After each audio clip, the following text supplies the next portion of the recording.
Thank you everybody for coming today to this lunchtime presentation. My name is Louise Signal. I'm a professor in the Department of Public Health here at the University of Otago in Wellington, and it's my great pleasure to introduce my friend and colleague Tim Chambers.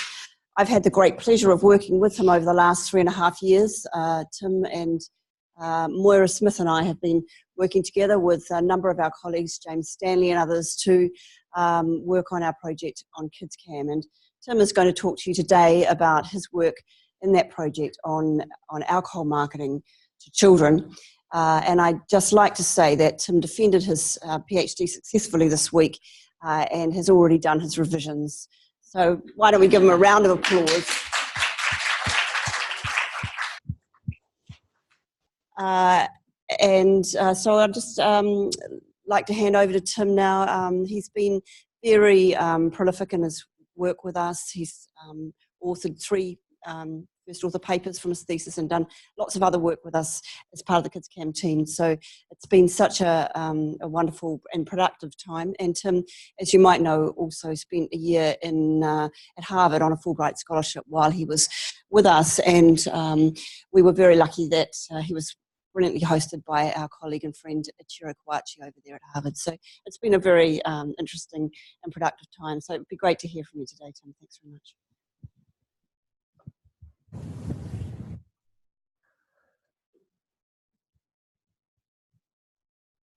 Thanks for that, Louise, and kia ora everybody. Thank you for coming here today to listen to this presentation. And as Louise mentioned, the majority of this work comes from my PhD thesis. And the title of today's presentation is The Extent and Nature of Children's Real-Time Exposure to Alcohol Marketing Using Wearable Cameras and GPS Devices. And so I would encourage you to tweet throughout, and got a Twitter handle there. And also, if you have any questions or comments that you don't get through today, please feel free to email me there, tim.chambers@otago.ac.nz.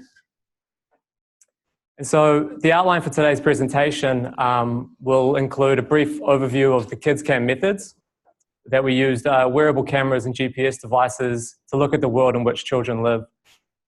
And then what I've done is I've broken up the results that I'm going to present today into 3 sections. And the first section looks at children's exposure to alcohol marketing, their daily rates, by the place that they're exposed, the promotion type that they're exposed by, and also the differences by sociodemographic characteristics. So that's really the where, the how, and the who is exposed to alcohol marketing. The second section looks specifically at children's exposure to alcohol marketing within supermarkets. And then the third, a lot of results look at children's neighbourhood exposure to alcohol marketing. So this is looking at children's exposure in their residential and school neighbourhoods and looking at the potential predictors of this exposure. And then finally, I want to look at the policy, or give some brief recommendations about policy implications of this work. And also hopefully leave enough time for you to have your questions, your comments, and also to have a discussion about the way forward on this important issue about alcohol marketing. So alcohol causes more harm in New Zealand than any other drug. And we know that it causes around 3.3 million deaths each year on average from over 200 alcohol-related injury and disease conditions. We also know that alcohol-related harm extends to a raft of social issues and ties up our emergency and justice services. And in New Zealand, these social harms collectively are estimated to cost the New Zealand taxpayer around $5.4 billion every year. We also know that children are particularly vulnerable to the harms of alcohol, and early onset drinking has been associated with increased likelihood to be in a car accident, to have a risky or unwanted sexual activity, to be a hazardous drinker, and also develop alcohol dependence. And so alcohol marketing is a key contributor to children's alcohol use, and thus its related harms. This has been confirmed in multiple systematic reviews now that show there's a link between exposure to alcohol marketing and subsequent alcohol use, as well as the total amounts of alcohol consumed by children, both as a child and an adult. In New Zealand, we have a self-regulatory system for alcohol regulation in which the industry creates, monitors, and enforces their own systems of alcohol marketing regulation. And there's also now a wide body of evidence that shows that these types of self-regulatory systems, both in New Zealand and abroad, are ineffective at meeting their intended goals. And that is, they're not effective at adhering to their own codes, and also they're ineffective at protecting vulnerable populations, like children. So we know that in this context, children are particularly vulnerable to the harms associated with exposure to alcohol marketing and the alcohol consumption that follows. And so another problem with alcohol marketing is that it's often not very informative, and in some cases it's intentionally uninformative. And so has anybody seen this beer brand before? Wakachangi? All right, well, if we take a closer look at the text here, it says here, Wakachangi is made from 100% free-roaming hops. Once a year, when the nor'wester wind blows inexplicably from the south, the hops are gently hand-milked by monks who travel the region by maxi-taxi. And it goes on. And then you'll also notice that it's actually a South Otago beer with North Canterbury flavours, brewed near Nelson by a West Coaster, using the old misty waters of the Waikato. So you can see here that there's nothing here that is actually of any factual information, apart from here the percentage alcohol that there is. And then my question would be, how are consumers meant to be informed about alcohol consumption? And more problematically, how are children meant to differentiate alcohol from just other ordinary commodities? I think that we wouldn't have such a flimsy take of the truth on other consumer drugs, and we wouldn't permit that. So then my question is, well, why do we permit it for alcohol? Especially when alcohol is being associated with so many social and health harms that cost the country $5.4 billion every year. And then so, in terms of the literature, my research, the previous research has given us a good link between exposure to alcohol marketing and children's alcohol use, but it is often relied on self-report data, which is subject to recall bias and measurement error. And for this research in particular, the previous research doesn't really tell us, well, how much are children being exposed to alcohol marketing and how they're being exposed to alcohol marketing. So what is the extent and what is the nature of children's exposure to alcohol marketing? And so it's with these research questions that I attempt to answer those questions. And so the first would be, what is the extent and the nature of children's real-time exposure to alcohol marketing? The second is, how does children's exposure to alcohol marketing differ by sociodemographic characteristics? And thirdly, what factors predict children's exposure to alcohol marketing in their residential and school neighbourhoods? And so, as Louise introduced, we worked on a project called KidsCam, which involved recruiting 168 children in the Wellington region to wear automated cameras and GPS devices for 4 consecutive days. We used a random sample of children, and we sampled first by the schools and then at the individual level. And we managed to get an equal, relatively equal numbers by sex, ethnicity, and neighbourhood deprivation.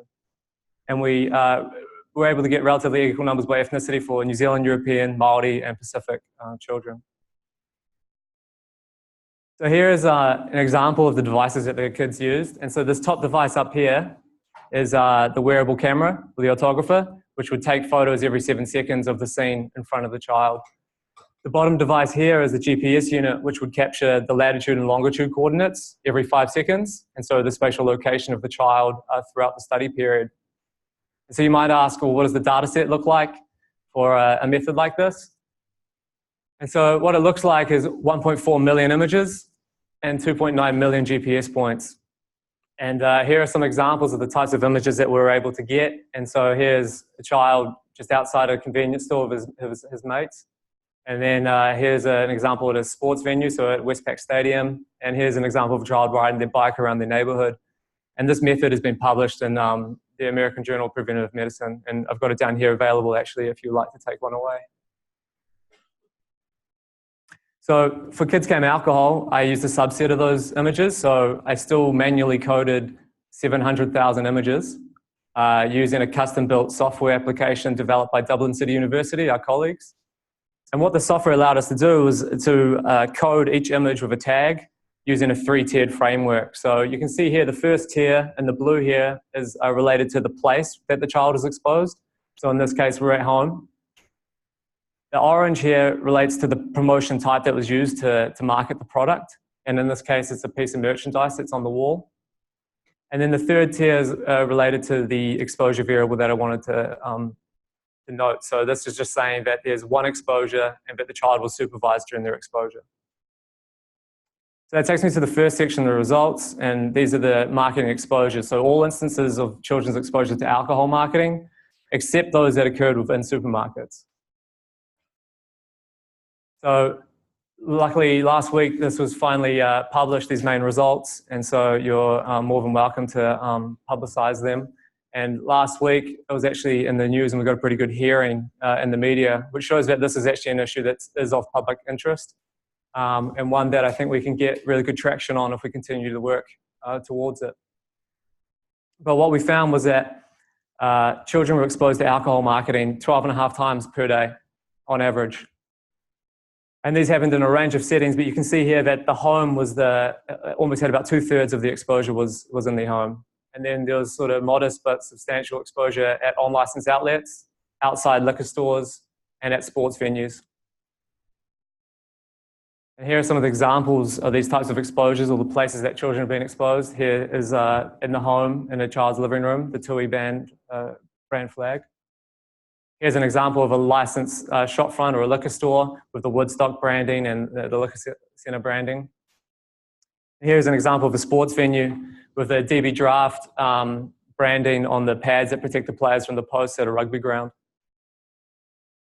So then I also wanted to quantify what promotion type was being used to market these products. And so I found that around 2/3 again of these exposures were via product packaging.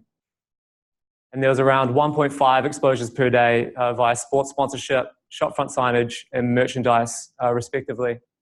You also notice that screens had very little exposure over the study duration. You might find that surprising, and I'll talk about that a little bit more later on with the limitations of this method. But here are some examples again of these types of exposures. So here we have some product packaging with the Jim Beam and the Jack Daniels bottles. Here's an example of some sports sponsorships of the Hurricanes, the Wellington rugby team, sponsored by TUI on here. And this child's actually putting this poster up in their bedroom. And then here's some examples of the shopfront signage, so associated with liquor stores usually, positioned on the outside of the storefront. This is Woodstock and Recording Cider. And then finally, here's an example of some alcohol branded merchandise. So here's a air hockey table that the kids would play on that has the Spates brand on the side here. So I also looked at the differences by sociodemographic characteristics, and I looked at these with the product packaging results taken out. But what I found was that boys had rates of exposure 96% higher than girls. And I also found that Māori and Pacific children had 5 times and 3 times higher rates of exposure than New Zealand European children. So the second section of results that I want to present are those exposures that occurred just within supermarkets. And so these results were published in 2017, and like the alcohol marketing exposure results, they did get quite a bit of media attention, which again I think highlights that it is an issue of public importance, and one that I think we can get some traction on with some further support and research. And so when I'm talking about supermarket exposures, what I'm talking about are these types of exposures. So in the top left here, we have a child moving through the designated alcohol area. And you can see here that they already have 2 bottles or 2 cases of Steinlager. So I'm not sure what else they're looking for. In the top right, we have a child with their family picking out the wine. The bottom left is more of an example of an incidental exposure. So the child's just moving through the supermarket on their way to the bread section and have to move through the alcohol section in order to get there. And then on the bottom right is an example of sort of a smaller supermarket in which the alcohol is quite close to the front of the store and also next to everyday consumer goods, which further conflate the association. So interestingly, I found that over the study period, not one time did a child enter a liquor store. So that means that all of these exposures, we're talking about supermarkets now, but all happened within supermarkets, none in liquor stores. And this here, and these types of exposures would happen around 0.5 times per day. So that means that 3 times a week, children are going to the supermarkets and being exposed to alcohol marketing. And this map that I've got here is actually a spatial representation of those exposures, where the green base map represents where the children lived in the Wellington region by census area unit. And the point data represents the 30 different supermarkets that children visited during the study period. The size of the points represent how many trips they made to each different supermarket. And the color of those points represent the exposure rate at that supermarket. So a dark red represents an exposure on nearly every single visit, while the white represents exposure, no exposure on any of the visits. And so what I found was that over the study period, children were exposed on 85% of their visits to supermarkets overall.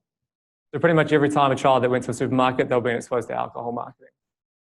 And what I did find interesting was that there was 3 supermarkets that had no exposure, and there's 19 that had exposure on nearly every trip. So what I wanted to find out was why children were being exposed in some supermarkets and not others. So what I conducted was this microspatial analysis. And so what you're seeing here is you've got 2 supermarkets, both of them had the same number of trips by children. These red heat maps here represent where the child is moving through the supermarket. So the darker the color, the more time that was spent in that area. And then these blue dots up here represent where the child was standing when they were exposed to alcohol marketing. And the red squares represent where the alcohol marketing was and the different types. And so you'll see that in the left, supermarket A, where children weren't exposed, they spent very little time within the supermarket. And they never really traveled further than the most superficial aisles, which is here. And they'll mainly just go in there to go through the drinks aisle and the checkout. In contrast, in supermarket B, you can see that they pretty much went everywhere in the supermarket except down the cleaning products aisle. No surprise there. But you also notice that the alcohol section was right next to the checkout, so children inevitably had to walk through the alcohol section or go by it in order to check out from the supermarket and buy the goods that they want. Further, the aisles that lie adjacent to it, so we have the dairy section, the bread section, and where these 2 little dots are, there's actually like a stationary hoarding where they could buy things that would appeal to children. So it's likely that these aisles and also that stationary section contributed to children moving through the alcohol area and thus being exposed. Having these aisles next door as well also normalizes alcohol in this context, as it's just been sold next to everyday consumer goods. So then I conducted another microspatial analysis of one supermarket that had noticeable changes made to it as a result of the Sale and Supply of Alcohol Act. And you can see what the changes are, that we had this liquor store here has been removed, and then other promotional material within the supermarket had to be isolated to this alcohol section here. And so what I found was that in the post-legislative example, children were still exposed to alcohol marketing every single time they visited the supermarket. And not only that, every time that they went and they were exposed to the same number of marketing exposures per visit in the pre and post conditions. So the legislation made no difference to children's exposure and didn't have met its intended objective of preventing undue exposure to alcohol marketing in supermarkets, which it states. So the final section of results that I want to present are children's exposure to alcohol marketing in both their residential and school neighbourhoods. And so first question I had to answer actually is, well, how big is a child's neighbourhood? And so what I did here is I conducted multiple buffers around children's primary residential address. And then I spatially joined their GPS data to determine in what zone were children spending the majority of their time. What I found was that children were spending over 50% of their time within 500 metres of home, so quite constrained. And then so I use this as a proxy for their neighbourhood in the subsequent analyses. And so these are the types of exposures that we're talking about in the neighbourhood. And what I did is I spatially, I linked this with the spatial data in order to do some spatial analysis in the neighbourhood. And you can see that most of them are associated with outlets. So unsurprisingly, in the residential neighbourhood, off-licence outlets were associated with increased exposure to alcohol marketing. And in this case, for every 100-metre increment in the distance to the nearest off-licence outlet was associated with a 13% decrease in overall exposure. I also found that boys had 3 times the rates of girls in the residential neighbourhood, and also that Māori and Pacific had 14 times and 5 times higher rates of exposure in their residential neighbourhoods compared to New Zealand European children. In the school neighbourhood, I also found again that off-licence were associated with increased exposure, and that is for every off-licence per square kilometre increase around school, we would expect to see a 19-fold increase in children's exposure to alcohol marketing. Interestingly, we found the opposite effect for on-licences. For every additional outlet per square kilometre, we'd expect to see a decrease of 15% in children's exposure to alcohol marketing, which is an interesting result. And again, we found that Māori had 5 times the rates of exposure to alcohol marketing in their school neighbourhood compared to New Zealand European children. So, in sum, the results here show that children were frequently exposed to alcohol marketing in multiple places and via numerous promotion types, and in often places that have been hard to quantify using previous methods. So, for example, we're able to get into children's homes and to see what types of exposures were occurring, also at shop fronts and at sports venues. Likewise, we're able to quantify children's exposure to product packaging and also via non-televised sports sponsorship. And then also we found that Māori children had much higher rates of exposure than New Zealand European children. And this is problematic as Māori already experience a disproportionate burden of alcohol-related harm in New Zealand, and it's likely that these disparities in exposure are just going to exacerbate these health inequalities. Also found that off-licences, but not on-licences, were associated with increased exposure to alcohol marketing, and that was in both the residential and school neighbourhoods. And so just some quick strengths and limitations of this research that have some implications for the findings. Clearly, having an objective measure of children's exposure to alcohol marketing using wearable cameras was a strength, and it enabled us to see those locations and those promotion types that have been hard to quantify in previous studies.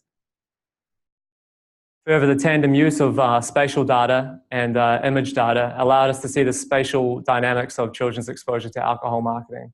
And in this case, it allowed us to directly assess the link between alcohol availability and children's exposure to alcohol marketing, which I hope will help inform future licensing decisions when we're thinking about where we're placing off-license alcohol outlets. As I mentioned earlier, screens were hard to quantify. So using this method, it was hard to get a reliable or quantifiable measure, mainly because we had these problems of glare, and also the low screen resolution of some of the screens resulted in this sort of white light, which prohibited us from being able to see accurately what was happening on screens. But what I did do is I tried to pull out some examples of what type of marketing occurs on screens to sort of highlight how much of a problem it's going to be, especially considering the increasing marketing spend that alcohol companies are using on digital marketing. But here we have an Unreal deal for a litre of vodka. It's a pop-up that happened on one of the websites. Here's actually an internet-based game where the child's having to input the brands, and in this case is the Bacardi Spirit brand that they're correctly punching in. And this is also highlights how digital marketing's more effective because it actually encourages engagement. And then here's some exposure via social media platform YouTube. So this is Corona. This is just on a video that the child's watching. So future studies should probably look at trying to do some sort of screen tracking to try and quantify what is actually happening on child screen time use. And also, I think if we were to repeat the KidsCam methodology with cameras of higher resolution lenses and also with higher screen resolution on the screens that you're looking at, we'd actually be more reliably able to pick up what's happening on kids' screen time. So a few recommendations.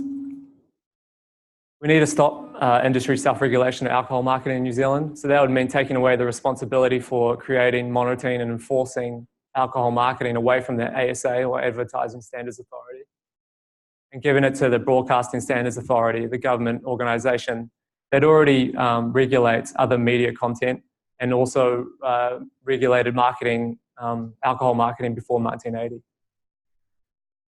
We also need to end alcohol sponsorship of sport.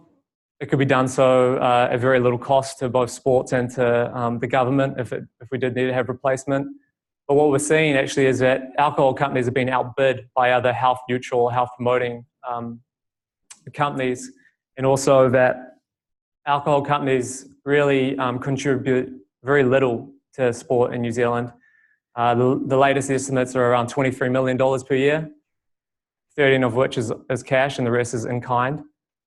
So it could be replaced relatively easy if you increase the levy, the HPA levy for alcohol. It would mean that if you charge an extra 3.5 cents per beer, you could completely remove alcohol sponsorship of sport in New Zealand. And that would only be for those sports that couldn't replace the funding with other sponsors. So that amount is likely to be significantly less. Product packaging was the most prevalent type of exposure that children saw. And I think it really highlights an opportunity for us for health promotion as well. If we can get effective health warnings, so that would include text-based, pictorial, and potentially graphic health warnings on alcohol packaging to try and send accurate information about the dangers of alcohol consumption to consumers, and most importantly for this research, to children. We also need to get alcohol sales out of supermarkets. We see here in this research that the law doesn't prevent children's exposure to alcohol marketing. We didn't permit alcohol sales in supermarkets before 1989. And in some jurisdictions in New Zealand, we still prohibit alcohol sales in supermarkets. So it shows that it can be done. We just need political will. And finally, we need to regulate the location and the outsides of off-license outlets.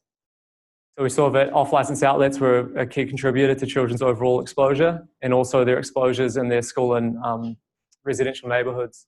And so we could look at implementing clean zones around schools at a national level, and also restricting the location of outlets in residential areas through zoning policy. And so I'd just like to make a quick few acknowledgements. So Professor Louis Signal and Dr. Maura Smith for supervising me during my PhD studies, and also for being my colleagues for the last 3 years. And I couldn't have done it without their tremendous support. The Health Research Council in New Zealand for funding the KidsCam project. Also the KidsCam team, which is actually a lot of people in multiple countries over a couple continents, and trying to weave them all together has been challenging but hugely rewarding.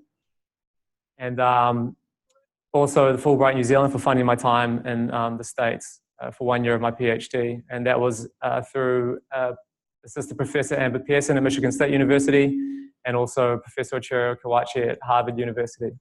And then finally, clearly, we need to thank the children, the schools, and the parents of the KidsCam study. Because without them, there's no way, clearly, that we could have done the study. And also, we couldn't have done it without their enthusiasm for it. And they really did generate very rich data about what it's like to live in New Zealand as an 11 to 13-year-old child. So with that, I'd just like to say thank you. And I'd like to take any of your comments, questions, and discussion.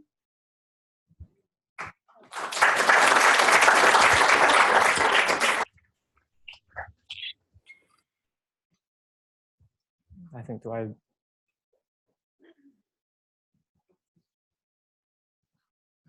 This is a question from one of our online viewers.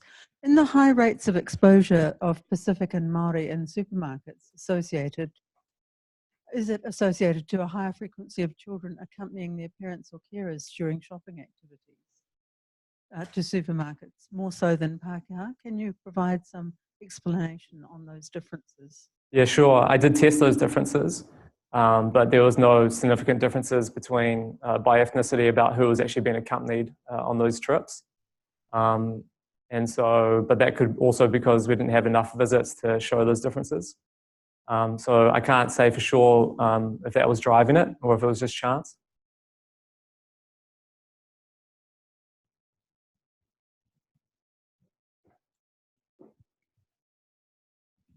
Thanks very much, Tim. Great presentation, and congratulations on your PhD.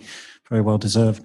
I just wondered about, you put up one slide where you said a lot of the exposure was in the home, and then you showed the poster of the chewy thing. I just wonder if you could say a bit more about that exposure and what that form that took. Was that people drinking in front of kids? Was it the cans and stuff on display, or was it similar posters?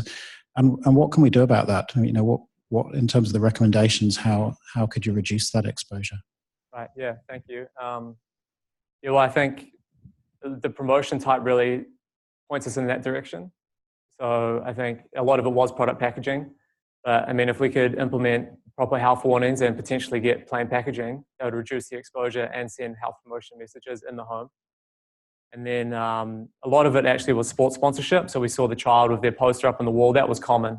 And that was actually what was driving a lot of the male exposure to alcohol marketing. So if we could end alcohol sponsorship of sport, you would also reduce those exposures in the home, the majority of, which were there. So I think, the promotion types really highlight where you can intervene in the home.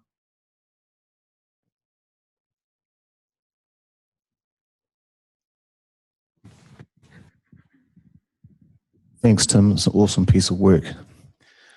I'm going to ask some quite tough questions.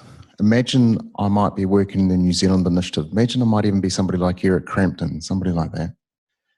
I'm going to ask some questions because of the need for us to be very clear in how we articulate this to policymakers. Your research measures exposure. It does not measure the strength of association of the exposure with harms into the future. So for example, with the kids' exposure, it might be one of 4 mechanisms that's causing harm. It might be the kids go and drink alcohol. It might be that the kids are more likely to drink alcohol when they're older or some other knock-on effect as they age. 2. 3, it might be that doing this type of research is actually just a good marker of overall societal exposure to alcohol marketing and therefore warrants doing something about it. Or a marker of just societal laxness about this type of thing. Where is the evidence strongest in those links to be able to take this research and actually have a really strong evidence base to say do something about it? Now, I realise I'm asking tough questions, but I'm thinking from the point of view of getting this across the line with policy. Thank you, Tony. That's a good question, but my response to that would be that the longitudinal evidence now that my thesis relied on and has built a pretty overwhelming case really, that children's exposure to alcohol marketing is associated with their subsequent alcohol use. And it's likely that, in 23 longitudinal studies now so far, and probably more in the last year or so, that evidence base is only getting stronger. So I think the case that alcohol marketing leads to consumption is pretty strong. And so I think what we really did need is a study like this to say, well, we know it's a problem, but how bad is it? And so I think this is kind of like that sort of scoping study that sort of shows where the weaknesses are in the current regulation and where we need to go if we want to try and protect our children. So that would be my response.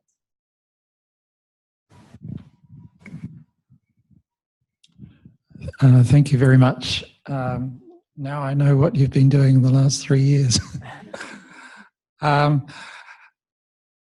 When you looked at the ethnic differences, were you able to control for SES in that area that they lived or any other way? Yeah, so those differences that I presented there, I should have probably said, but they're mutually adjusted for sex and neighbourhood deprivation. Okay, so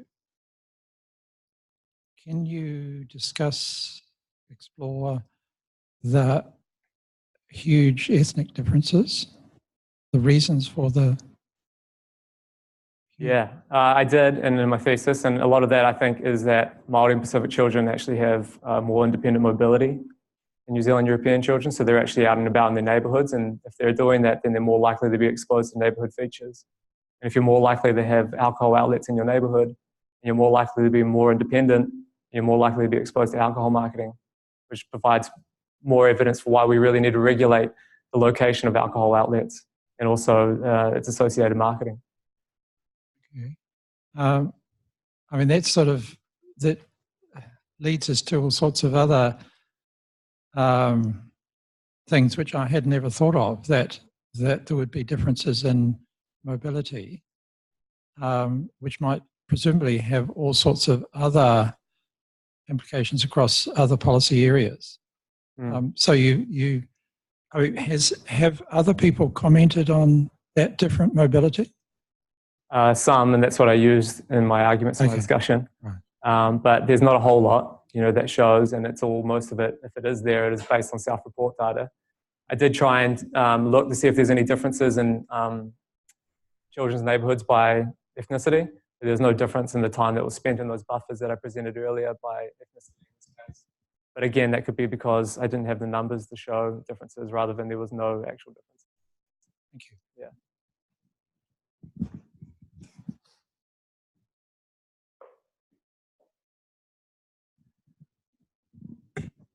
Great. Great presentation. Thanks for sharing. I wanted to ask about the screens, and first of all, whether or not that was a surprise when the pictures came in that the cameras weren't able to pick up the screens. And just also out of curiosity, whether there are cameras or methods that are being developed to look at that online exposure. And maybe you delved into this in your work, maybe you didn't, but to find out if there are actually any good regulatory frameworks to limit or prevent that type of online exposure, because it's just such a challenge given all the different ways that advertising can be woven in. Right. Yeah. So there's a few questions there, I think. No, it's all right. But yeah, in terms of were we surprised? I mean, we could tell what the kids were doing on the screens. You know, so those were extreme examples of the bad types of exposure. But there has been a master's thesis that actually looked and quantified what they're doing. But because we had such strict criteria for being able to code the marketing that it had to be clear, you had to see 50% of it. It was almost impossible to pick up the marketing. So for marketing, it wasn't so strong, but it probably would be with new technology. In terms of new methods for looking at it, yeah, like we can now install screen tracking software onto kids' cell phones and their screens, their laptops. And so you're able to actually monitor and quantify what they're doing and see exactly what they're doing. You just get a video replay pretty much of what they've been doing. And so that would be one way forward to try and bridge this gap. Yeah, and then the third for regulatory frameworks. Yeah, in some countries like Norway, they've banned alcohol marketing online. And the only way that you can get it through the IP addresses is if you're part of the alcohol industry. So if you want to find out about new deals for your alcohol outlet, you can do it online, but I'm pretty sure that it's restricted outside of that. And so we do it with other types of marketing, so I don't see why alcohol should be exempt. Yeah, thank you. Yeah. There's a question from one of our online people. It's about the effect of exposure in different places. And do you know if there are any differences between the effects of exposure in different places like the home or outside? Right. That's a good question about the context and whether or not it changes. Unfortunately for this study, I mean, there's not many studies that have quantified the exposure in the home, so it's really hard to compare by place. But there are lots of studies that have shown that exposure at licensed outlets is associated with alcohol use for children, but whether or not that's more influential than other settings is hard to know. But I think when you have exposure at sports venues in a place that's meant to be health promoting and that people are associated with health, I feel like that's why the alcohol industry sponsors sport, so they can adopt the health promoting qualities of sport.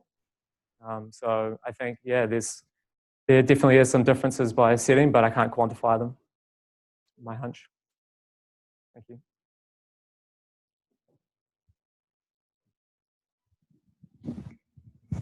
Hi, this is a slightly off-piste question. Did you notice in the homes, were there other marketing imagery around, like food marketing? And aside from that, what kind of images did children have access to put up?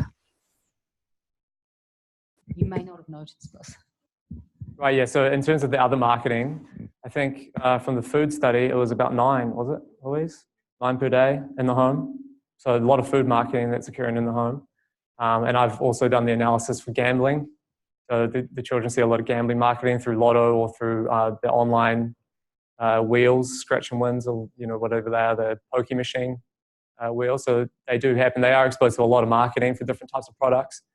And then, sorry, here, the second part of the question was about... Yes, sorry, if I ask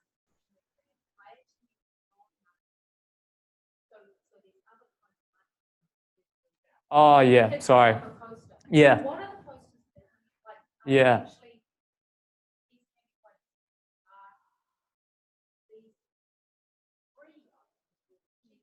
Yeah.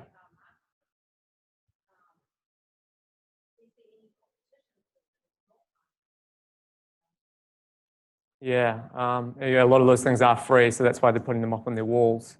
And there was a lot of, I didn't code for stuff that's sort of like social marketing. So if there was t-shirts that promoted sort of alcohol behaviors but not brands, I didn't code them. There was that sort of stuff as well. Like a couple shirts is one that was like, this is my hungover shirt, and things like that. You know, that wasn't coded for alcohol marketing, but it is these type of things that sort of promote alcohol use and alcohol normalization in kids' environments. And parents will happily put them up on the walls. Yeah. Hi, Tim. Oh, is this on? Yeah. Thanks for that. Look, I've just got a very small matter of detail. You mentioned that Norway bans alcohol marketing on computers. Is that right? I think so. Yeah. Yeah. I assume that is just in relation to events in Norway. Yeah. And so I was curious about whether it was possible for Norway to, because of obviously it's in the European Union, did that ban or prohibition relate also to, in any possible way, to events conducted outside Norway? Yeah, I'm not sure what their ability is to sort of control those things outside, and it's one of the biggest barriers, I guess, with the digital age. Yeah. Able to do that, but I think you can block them if they know that they're from certain suppliers and also their IP addresses. But yeah, I think it's something that we have to seriously look at. And because it wasn't a huge feature of my thesis, I'm not actually all over the detail on that. Yeah. Aspect. But sure. I think it's probably, from this research anyway, it's like the place that we really need to go. Mm-hmm. We want to try and sort of create better digital environments. Yeah. Thank you very much. Thank you. Yeah. Sorry, one more, I think.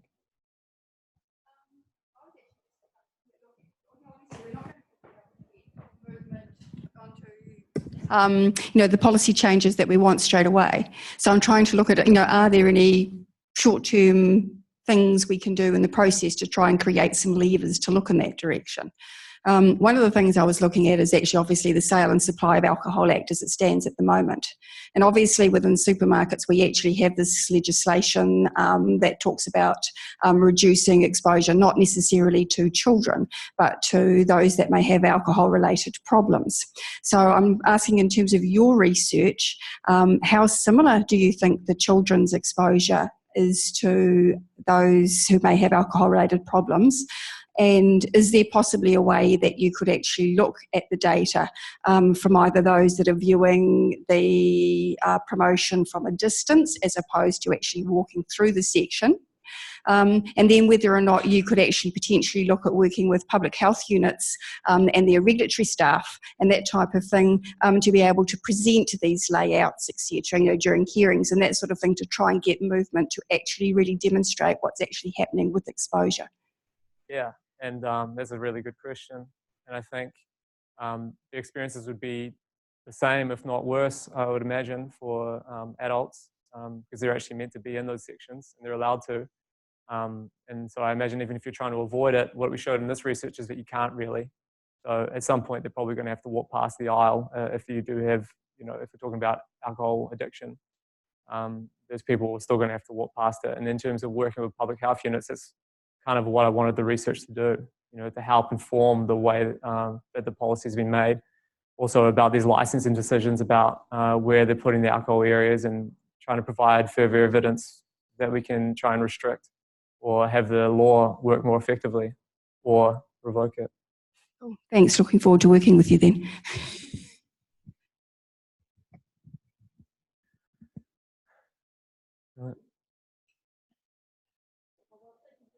Tim, it's always a pleasure. Thank you very much, Tim. It's always a great pleasure to hear your work again. So I'd just ask all of you to join me in thanking Tim very much.